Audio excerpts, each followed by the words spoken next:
Hi, this is Coaching Your Life with Stef and TaNelle, and we are here to introduce ourselves today. So this is Stef. Hi there, I'm Stef Tammer with Empowered You Health Coaching. I coach women that are often sick and uncomfortable. I help them change their habits to healthy ones so they feel amazing and alive. And this is TaNelle. Hi, I'm TaNelle Farnsworth, and I have my own business, BU2 Wellness, and I am a health and life coach. I help women or people that desire to have a relationship with themselves to strengthen it and with others. Amazing. So I'm going to ask TaNelle a few questions so we all can get to know you, TaNelle, a little bit better. So if you would, tell us a little bit about your life, your family. I was born, I guess, in California and lived there for a couple years. And then my family moved to Oregon, stayed there for about 8 years. Then we moved to Washington. I grew up most of my my teenage years in Washington, Tri-Cities, and it's a great deserty place there. And then the middle of my junior year in high school, my family moved to California again. And I followed my friends to college to Idaho and met my first husband there. And we have 3 wonderful kids. Kason, who is 12, he is almost 13. This is going to sound weird because my daughter is 11. So they're 21 months apart. Ellie is 11, and then I have Conrad, who is 7, and I've been divorced for about 6 years now, 5 or 6 years, somewhere in there, and I got remarried about 3 years ago, and we have one little guy, Roy, and he is 2, so they keep me busy, but yeah, I'm a busy mom of 4. Wow. Amazing. Thank you. Here in California. I was born in Modesto, and then we moved when I was a junior. We moved to Turlock, which is about 30 minutes away from Modesto. Awesome. So my dad worked for a company and then stopped working for them when we moved from Oregon to Washington, and then he joined back up with them in Washington, and then they moved him to California again.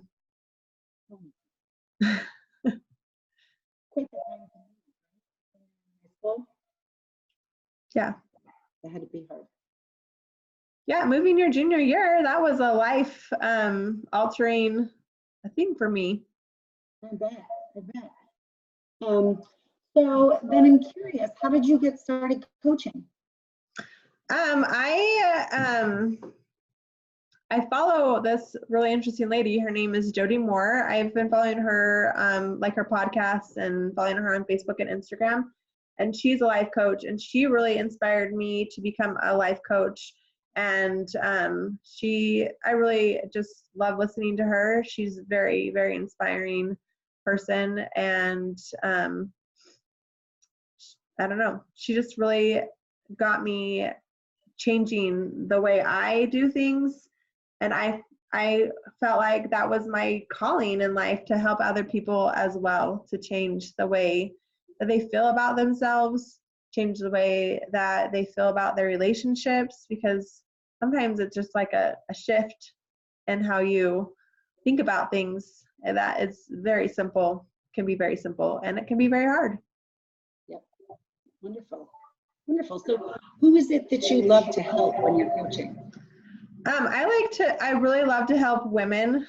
I have helped some men before, but I really love to help women in their relationships, because I feel like as a mom of 4 kids, we kind of, at least for me, I've been stuck. Like I felt like I have been home, like there's nothing I can do. Like I'm a stay-at-home mom most of the time. I do volunteer, I do volunteer work outside of the home. And before this, I was sometimes I felt very stuck in this role of just being, I'm just a mom.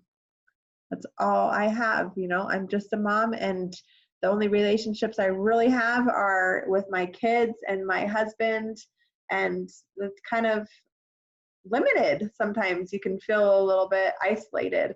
And so I would love to help stay-at-home moms, love to help moms that are busy, love to help any women that is feeling stuck in their relationship with themselves and their spouse, mainly their spouse. I feel like I have a lot of insight, I guess, with my divorce. That was another life-altering thing that happened to me, and it was a good experience. And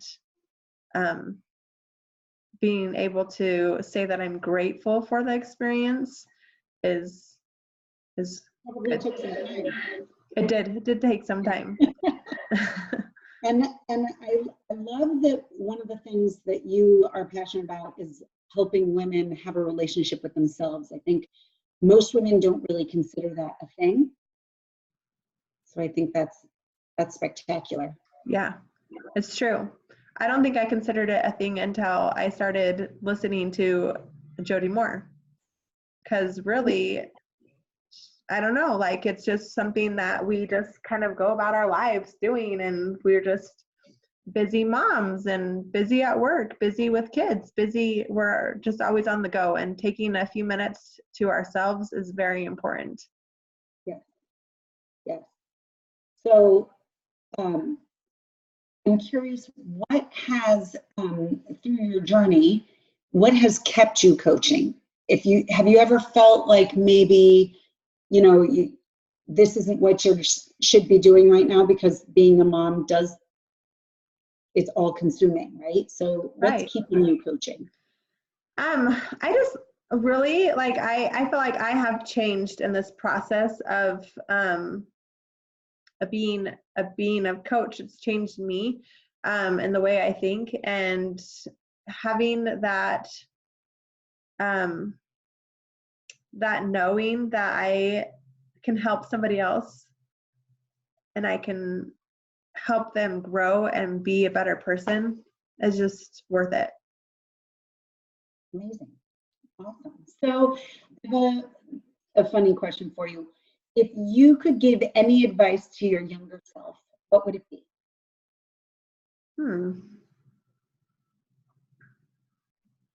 Any advice?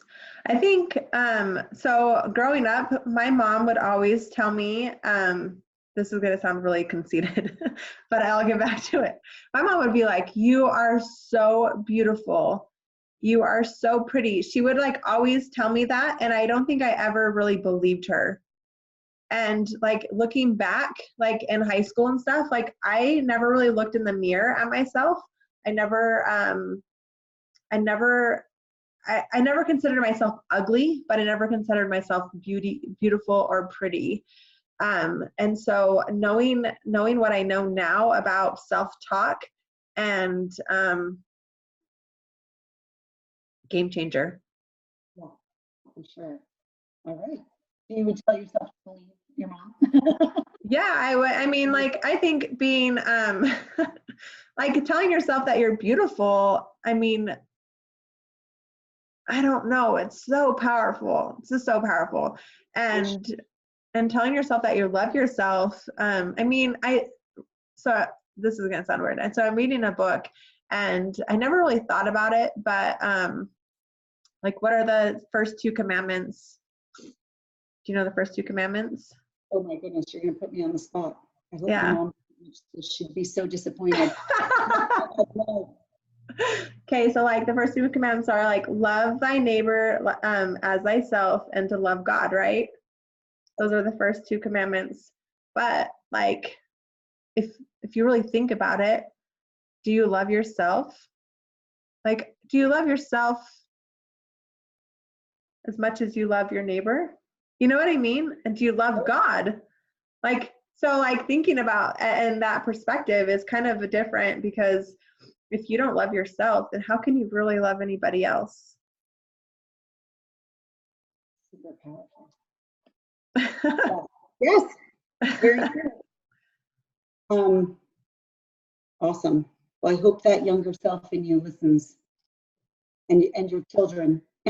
Yeah, so my children are growing through this process with me. They have changed, they've made some changes as well. So it's kind of fun to watch them grow through this with me. Amazing, amazing. Here's one.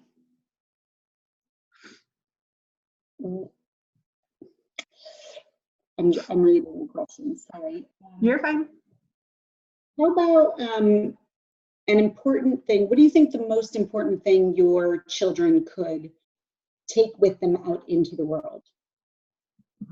Like, what's the most important thing that I want to teach them? Sure, yeah. Or give them? I hope to give my kids like self-confidence, because I think if you're not confident in this world that we are in today, then really you're kind of like screwed, I feel like. I mean, if you can't look someone in the eyes and have an interview with them, then you won't be able to hold the job. If you can't have that confidence that like I'm just gonna rock this. I'm a really powerful person. Then they're gonna struggle in life. Yeah. Okay. So I would like to give them self-confidence, I think. Awesome. You took a lot of thought right out of my brain as you were saying that. What do you feel you are most grateful for? I have a lot of grateful things. So I'm doing that grateful challenge right now on my Facebook page. But there's really a lot to be grateful for in this world. And sometimes we don't consider what we are grateful for. But I would say there's two things that I'm grateful for that I cannot not say I'm grateful for. There's a lot. Yeah. As I'm thinking about all these things coming through my mind. But I would say that I am grateful for my Lord and Savior in my life. Like, without him, I wouldn't be where I am today. And I'm grateful for my family for supporting me. I'm grateful for my body. Like, there's so many things to be grateful for. Yeah, it's so true and so easy to forget, right? Yeah, we are. We are a non-thankful country, I think. We have so many blessings in this. I mean, think about it. We have a toilet.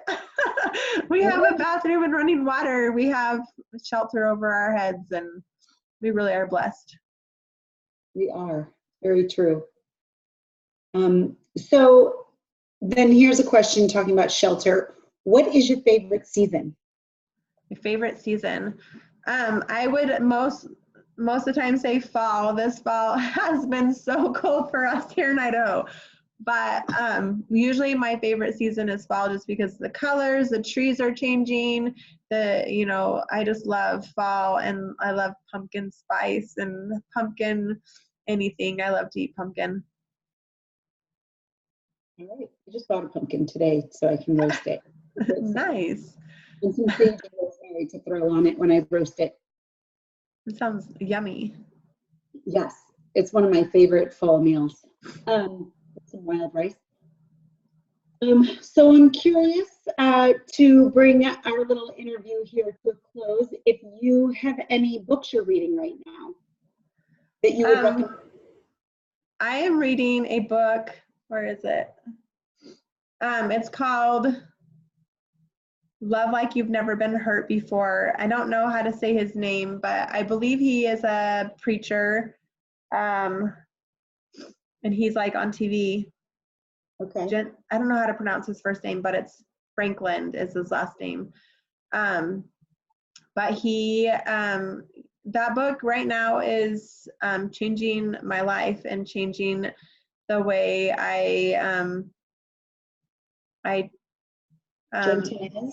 Gentle Zen. Yeah, it's, Gentezen. That sound right? yeah. Okay. I don't know how to pronounce it. TaNelle. Yeah, your guess is as good as mine. Okay.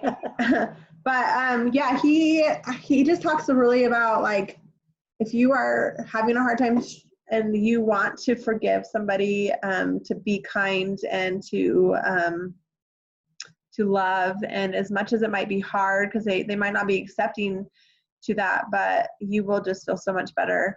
And he quoted something today that I was reading that I thought was really powerful, and it kind of was interesting because he was saying people will be people and they will mess up, but he said, here's a shocker, you are too, you're gonna mess up, so be kind, be nice, don't be mean and ugly. And I just love that because it was a good reminder, like you can't be kind, there's like you can't be kind enough, you know what I mean, like you can always improve how you treat somebody and always improve your relationship with somebody and the way you view it. And like I have come through a big journey with my ex-husband. I feel like I've had a small breakthrough with him, but it's really has been hard over the years to be kind to him. Just situations that he's put our kids in and situations he's put me in. And so like you just kind of have to let that go and move on and just be kind. And I personally will just tell you that I wrote him a thank you note, and it has changed our relationship like a lot just by me writing a small like thank you so much for taking the kids. I've noticed a difference in them. Like that's it. Like really. And it has shifted a lot, I would say. Just for showing appreciation for something that a dad should do anyway. Right. Right? And just but feel that, like just feeling appreciated is powerful. Right. So that's awesome. Yeah. And so I think as we are growing because I don't feel like I will ever have like like I feel like I'll have a relationship with him, like again, like a friendship, but it will obviously will never be like it was before, just because of what has happened. But I think it's important to have that for our children because they need to see their parents both saying kind things about each other. They need to see them both trying to be kind and working together, I think. So especially as teenage kids, I feel like as my kids get older, I feel like I'm going to be backstabbed a little bit, and I want to be able to have that relationship with him to say, hey, is Keeson really at your house right now, or is he off with his friends? You know, I want to be able to have that and be able to connect, you know, like have a good relationship with him where he's okay with me talking to him. Amazing. Amazing. So your book would be say the title again. The title, Love Like You've Never Been Hurt Before. Oh wait, Love Like You've Never Been Hurt. I don't think it's before. Love Like You've Never Been Hurt. Awesome. Well, thank you so much. I feel like I have gotten to know you a little bit more, and I feel like I know you pretty well. So that's awesome. We should tell them how we met. Oh, so we went to a conference. Do you call it a conference? Yeah, like a coaching conference. For the school that we went to, become a health coach, and is the school we went to, and they had a conference, and we both went on our own. TaNelle knew her partner in our throughout our schooling. We had lab partners, and her lab partner was there, but not at the time we met. And I was completely by myself, and she looked by herself, and I said hi. And we've been friends since, and I love it. Me too. It's been awesome. Agreed. And we live like all the way across the country from each other. We do. Idaho and Connecticut. It's very far away. Yes. Amazing. Thank you so much. Thank you. All right. I'll see you later. Bye-bye.